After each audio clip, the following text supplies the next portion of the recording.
이제부터는 조작 능력에 대해서 한번 알아보도록 하겠습니다. 영화가 보였던 파악 반사가 있었잖아요. 그 우리 파악 반사 영화의 손바닥에 무언가를 올려다 놓으면 꽉 잡는 반응을 보이는 것, 그거 우리 파악 반사라고 지난 시간에 한번 알아보았었는데, 자, 이 영화가 보였던 파악 반사는 생후 3, 4개월이 지내면 사라진대요. 또 6개월 정도가 되면 물건을 잡으려고 하는 운동 반응들이 나타나게 되는데, 이때 영아는 손 전체를 사용하여서 물건을 움켜쥘 수 있고요.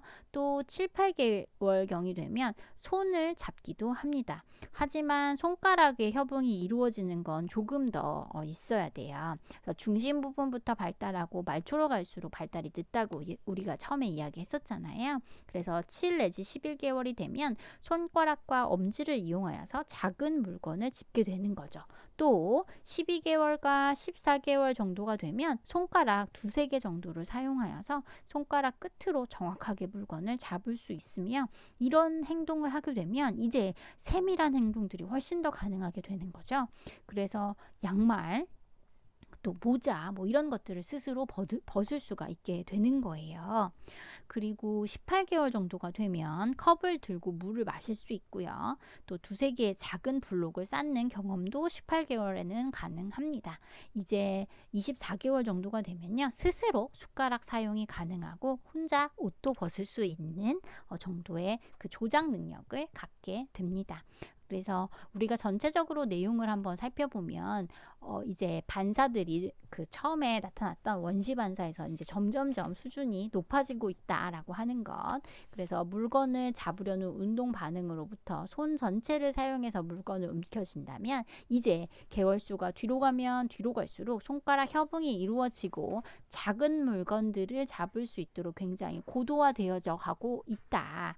그리고 도구들을 사용할 정도가 가능하다. 이것이 손가락 사용이 가능하면서부터 가능한 것이죠. 그래서 컵을 들고 물을 마시고 작은 블록을 사용하고 또 숟가락까지 사용할 수 있는 경우, 또 혼자서 옷을 벗을 수 있는 경우, 뭐 이런 것들로 점차 이것이 세련되어져 가고 있다, 조작 능력이 라고 하는 부분들까지 살펴볼 수 있겠습니다.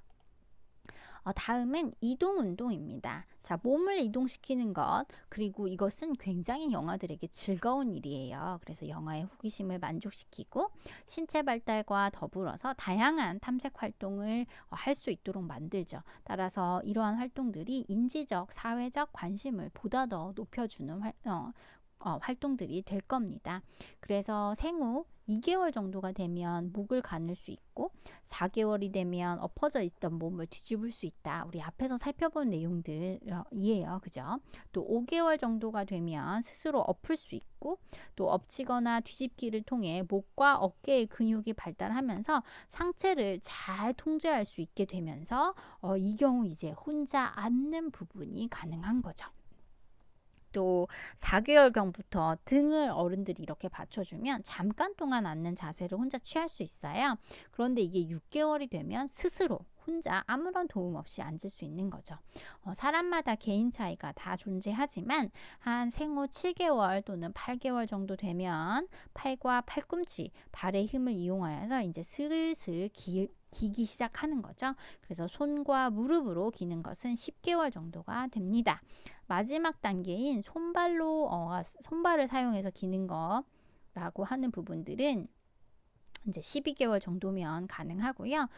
8개월 정도가 지나면 이렇게 어른들이 붙잡아주고 있으면 설 수 있는데요. 10개월 정도가 되면 이제 스스로 혼자 설 수 있습니다. 처음에 발을 떼면서 균형을 잡지 못해서 자꾸 넘어져요. 그런데 12개월, 14개월 정도가 되면 이제 이러한 부분들을 습득하여서 혼자 걸을 수 있고요.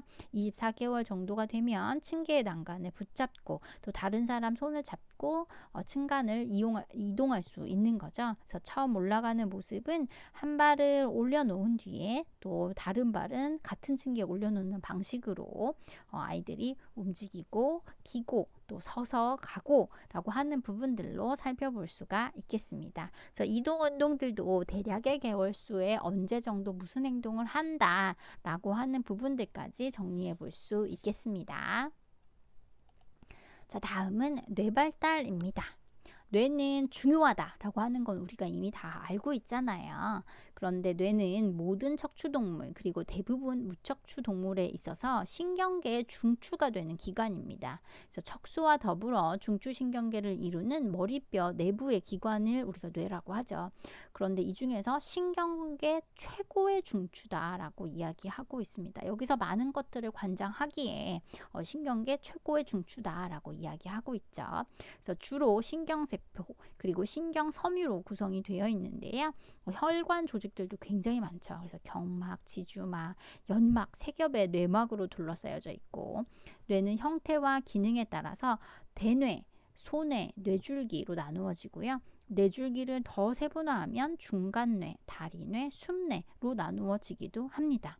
또 아래로는 척수와 연결되어 있어서 뇌 척수액이 뇌와 척수의 안팎으로 순환되는 것을 볼 수가 있고요. 풍부한 혈관 조직을 갖고 있습니다. 또 이러한 뇌혈관은 혈액뇌 장벽이라고 하는 구조를 갖고 있어서 독성 물질, 좀 나쁜 물질로부터 뇌를 보호하는 기능을 담당하고 있습니다.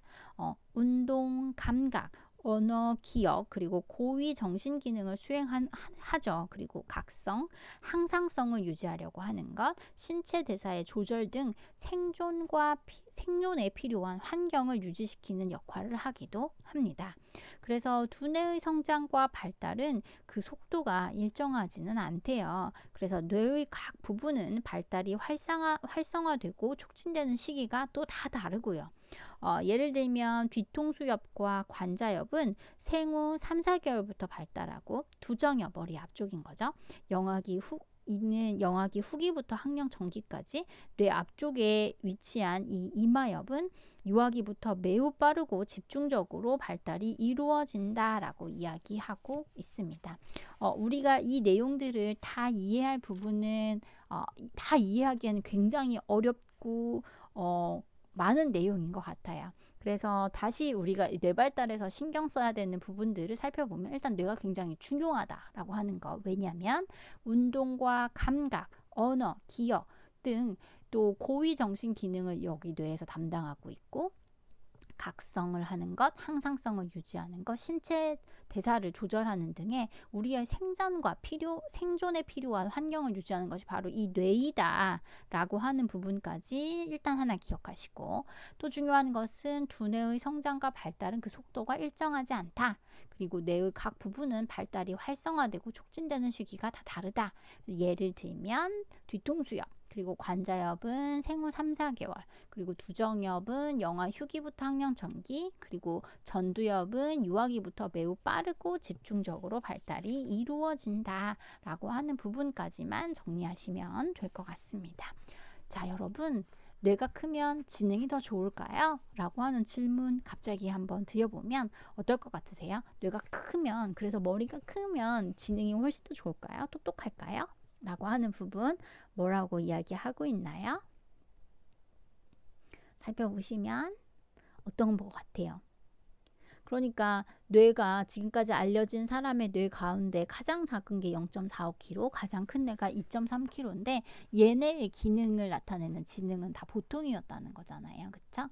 또 그러면 뇌의 어떤 부분이 지능과 관련이 있을까라고 하는 부분을 한번 살펴보면 어떤 부분이 같이 있나요?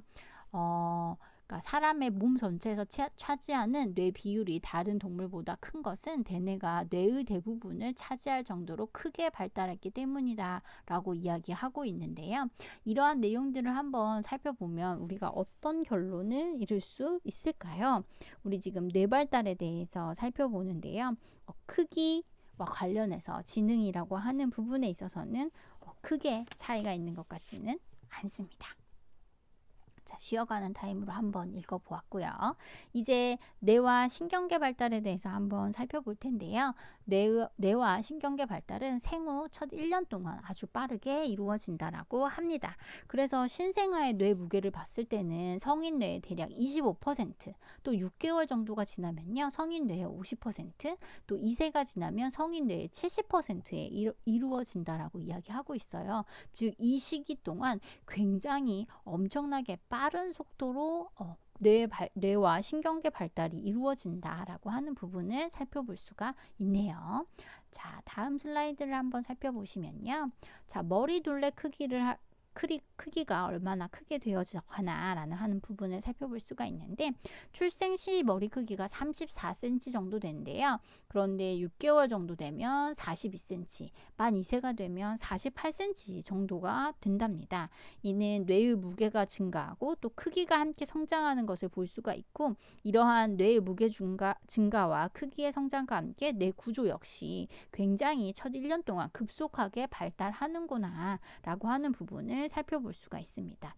또 그 이후에 아동기까지 정교한 뇌회로의 발달은 지속된다라고 하는 부분 기억해 두실 필요가 있겠습니다. 자, 여기가 사실은 중요해요. 그래서 이 부분 여러분 중에 어떤 부분이냐면, 뇌 발달의 가장 기본이 되는 과정은 신경계의 가장 기본적인 단위 뉴런을 증식시키는 것.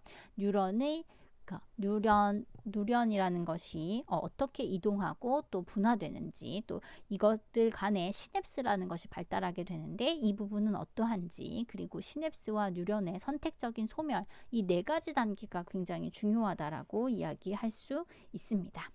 자, 그 다음 신경계는 수정 후 2주가 되면서 형성되기 시작하죠. 그리고 신경관이 만들어지고 전뇌, 중뇌, 후뇌로 분화가 됩니다. 그 나머지는 척수가 되는데요. 신경계 발달은 뇌의 구조 그리고 신경세포의 기능 발달과 굉장히 밀접한 관련이 있습니다. 이 중에서 뉴런은 핵과 세포질로 구성이 되어 있고, 또 돌기는 짧은 수상돌기의 긴 축색돌기라고 볼 수가 있습니다. 또 신경돌기를 가로질러서 신경섬유가 이어지고 있는데요. 이 둘레를 여러 겹의 수초가 덮고 있고, 이 겉은 슈반초라고 하는 얇은 막으로 쌓여 있대요. 또 축색돌기에는 랑비의 결절이라고 하는 수초로 덮여져 있지 않은 부분들도 살펴볼 수가 있는데요.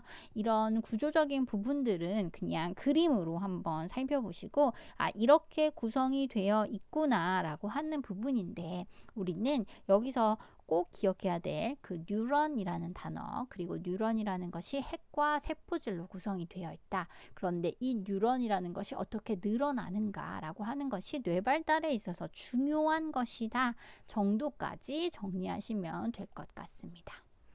자, 뉴런의 목적이라고 하는 것은 다른 뉴런이나 세포에 정보를 전달하는 것입니다. 여기에다가 밑줄 하나 치세요. 우리가 뉴런의 발달이 왜 중요하냐? 다른 뉴런이나 세포에게 전달하기 때문입니다. 또 수초가 있는 신경을 우리가 유수신경이라고도 하는데요. 이 신경이 그 척추동물의 신경을 구성하고 있거든요. 그래서 이 부분에 있어서도 중요한 역할을 하겠죠. 그래서 다시 이야기하지만 뉴런의 목적이라는 것이 다른 뉴런이나 세포에게 정보를 전달하는 것, 이것 때문에 뇌 발달에 있어서 굉장히 중요하다라고 하는 것이고요.